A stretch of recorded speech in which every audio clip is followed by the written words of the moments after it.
క్షేత్ర దర్శనం చేసినంత మాత్రం చేత మనకి మంచి లక్షణములు ఎలా కలుగుతాయి అనే సందేహం కలగవచ్చు. భగవంతుడు అంతటా నిండి నిబిడీకృతమై ఉన్నాడు. లేడని అనలేము. ఒక ఆయన శంకరాచార్యుల వారిని భగవంతుడు ఎక్కడ ఉన్నాడు అని అడిగాడు. అడిగితే శంకరులు అన్నారు, నీ ప్రశ్న తప్పు.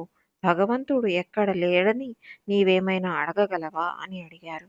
భగవంతుడు అంతటా ఉన్నట్లయితే మరి అక్కడక్కడ దేవాలయములు ఎందుకు ఉన్నట్టు? అన్ని చోట్ల ఈశ్వరుడు ఉన్నప్పుడు ఇన్ని దేవాలయములు ఎందుకు? అంటే వెలుతురు గది అంతా ప్రసరిస్తున్నా, వెలుతురు ప్రధానంగా ప్రసరిస్తున్న దీపం ఉన్న ప్రదేశం ఒకటి ఉన్నది కదా! అక్కడి నుండే కదా కాంతి ప్రసరింపబడుతోంది. అంతటా ఈశ్వరుడు ఉన్న భాగవతుల ప్రార్థనల చేత ఈశ్వర శక్తి ఒకచోట పొటమరించి ప్రకాశిస్తుంది.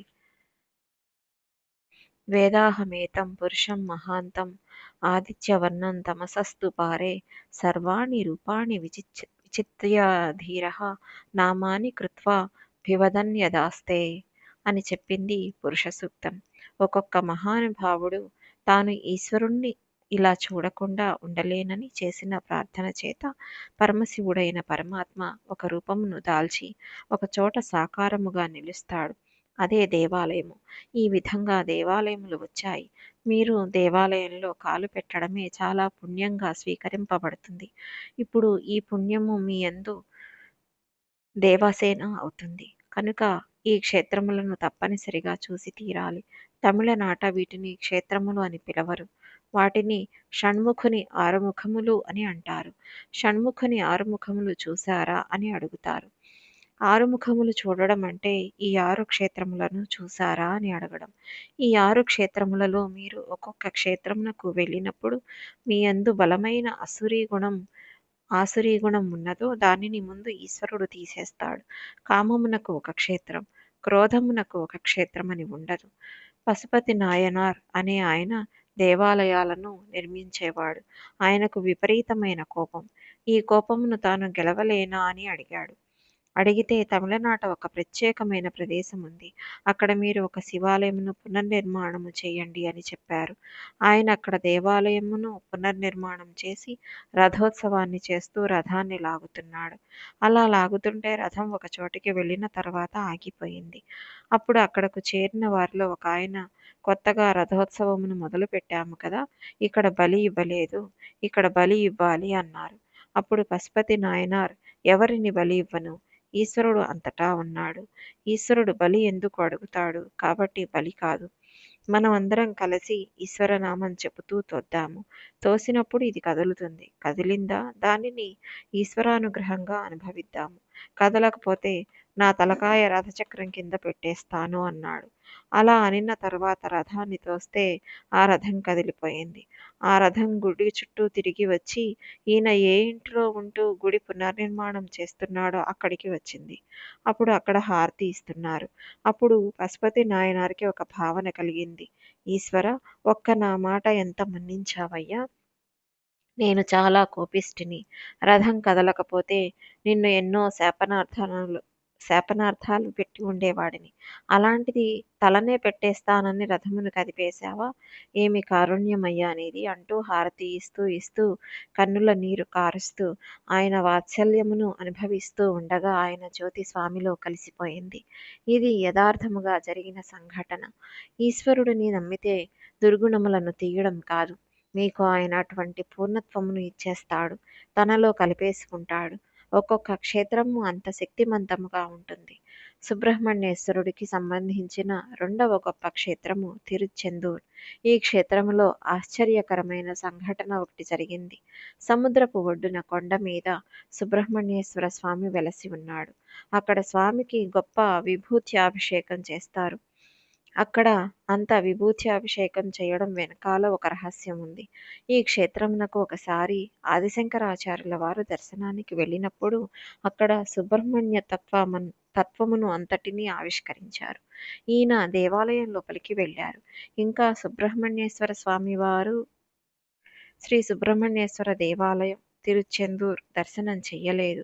చెయ్యకుండా బయట కూర్చున్నారు. అక్కడ ఆయన సుబ్రహ్మణ్యుని గురించి ఒక దివ్యమైన స్తోత్రం చేశారు. అది ప్రతి ఇంటా చదవదగిన స్తోత్రం. మనని, మన వంశమును వేధించేసే పాపములు కొన్ని ఉంటాయి. అలాంటి పాపములలో ఒక పాపం నాగదోషం. ఆ దోషమును మీరు చేయనక్కర్లేదు. వంశంలో ఎక్కడో ఒక పెద్ద పొరపాటు జరుగుతుంది. అంత పెద్ద తప్పుకి కుష్ఠరోగం ఇస్తారు.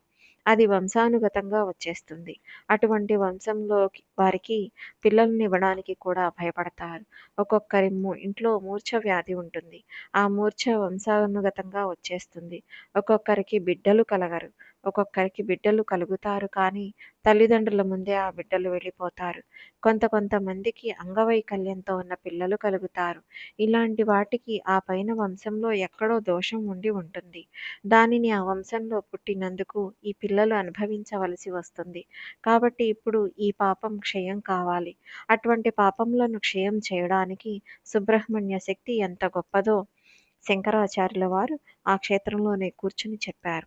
తిరుచెందూరులో ఒక ఆశ్చర్యకరమైన సంఘటన జరిగింది. మహానుభావులు అక్కడ కూర్చుని సుబ్రహ్మణ్య భుజంగం చేశారు. ప్రతి ఇంటిలో దానిని చదువుకోవాలి. అక్కడ జరిగిన విచిత్రమును గమనించండి. శంకరాచార్యుల వారు వెళ్ళి అక్కడ కూర్చున్నారు. లోపలికి వెళ్ళి సుబ్రహ్మణ్యేశ్వర స్వామిని చూడలేదు. అక్కడ కూర్చుని వారు అంతర్ముఖులు అయ్యారు. ఆయన కూర్చుని మొట్టమొదట వినాయకుడిని ప్రార్థన చేసి సుబ్రహ్మణ్యుణ్ణి ఉద్దేశించి న జానామి శబ్దం, న జానామి చార్థం, న జానామి పద్యం, న జానామి గద్యం, చిదేకా షడాస్యా హృది ద్యోతతే మే ముఖా నిసరంతే గిరిశ్చాపి చిత్రం అంటూ సుబ్రహ్మణ్యుడిని ఉద్దేశించి, స్వామి, నేను దర్శనానికి లోపలికి వచ్చాను. కానీ వచ్చిన తర్వాత నిన్ను చూసేది లోపల ఇక్కడా అని నాకు సందేహం వచ్చింది. నీకు గుహః అని నామం కదా! నీవు నా హృదయ గుహయందే ఉన్నావు. కానీ నేను అందు చూడడం మాని అక్కడ చూస్తున్నానేమిటి? ఇక్కడ కూర్చుని ప్రయత్నించాలని అనిపించింది. నేను కూర్చున్నాను. కానీ నీ గురించి 4 ముక్కలు పలుకుదామంటే నజానామి పద్యం. నాకు పద్యం చెప్పడం రాదు అన్నారు. కానీ శంకరాచార్యుల వారు అంటే ఎంత గొప్ప మహానుభావులండి. ఆయన నోటి నుండి వచ్చిన సంస్కృతం కొత్త అందాలు సంతరించుకుంది. శంకరులు అంటే అంతటి మహాపురుషులు. శంకరులు ఎప్పుడు చెప్పినా ఇలాగే చెప్తారు. ఇది గురువు కారుణ్యము. నాకు పద్యం చెప్పడం రాదు అన్న ఆయన మాటను ఆయన కాదు అనవలసింది. మనం అందరం అనాలి. నజానామి గద్యం. పోనీ వాక్యములను చెప్పగలనా అంటే నాకు అది రాదు. మాటలు భ్రంశం అయిపోతాయి. నాకు గద్యం చెప్పడం రాదు. నజానామి శబ్దం.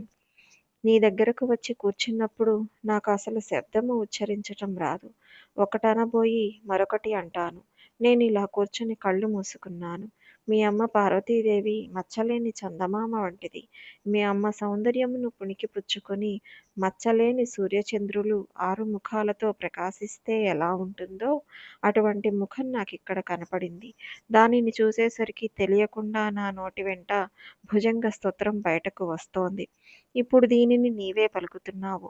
ఇది నీవు పలుకుతున్న నీ స్తోత్రం. నేను నిమిత్త మాత్రుడను.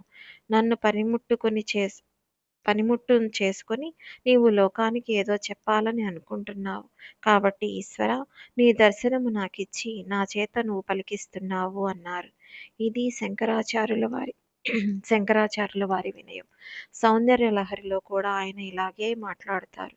ఇంకా ఆయన అన్నారు, మయూరాధిరూఢం